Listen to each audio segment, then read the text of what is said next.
Corinne, congratulations. It's nice to see you up there. Thank you. The president's Twitter account posted the other day, you want to bring down inflation, let's make sure the wealthiest corporations pay their fair share. Mm-hmm. How does raising taxes on corporations reduce inflation?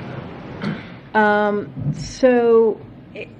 you talking about a specific tweet? He tweeted, you want to bring down inflation, let's make sure the wealthiest corporations pay their fair share.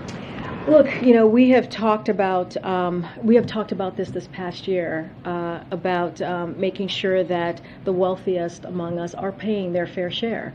And that is important to do, and that is something that the president has been working on every day when we talk about inflation and lowering costs. And so it's very important that as we're seeing costs rise, as we're talking about how to build a America that's safe, that's equal for everyone and doesn't leave everyone behind. That is an important part of that as well. But how does raising taxes on corporations lower the cost of gas, the cost of a used car, the cost of food for everyday Americans? So look, I think we encourage those who have done very well, right, especially those who care about climate change, to support a fair tax code that doesn't charge manufacturers, workers, cops, builders a higher percentage of their earnings, that the most fortunate people in our nation, and not let that stand in the way of reducing energy costs and fighting this existential problem, if you think about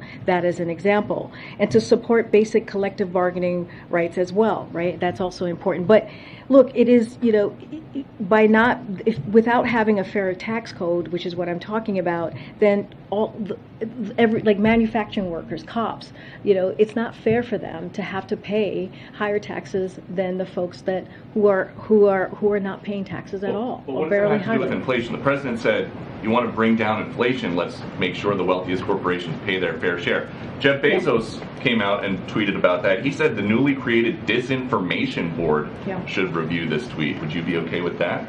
Look, it's not a huge mystery why one of the wealthiest individuals on earth, right, opposes an economic agenda that is for the middle class, that cuts some of the biggest costs families face, fights inflation for the long haul, right? And that's what we're talking about. That's why we're talking about lowering inflation here, and adds to the historic deficit reduction the president is achieving by asking the richest taxpayers and corporations to pay their fair share. That is what we're talking about. Okay.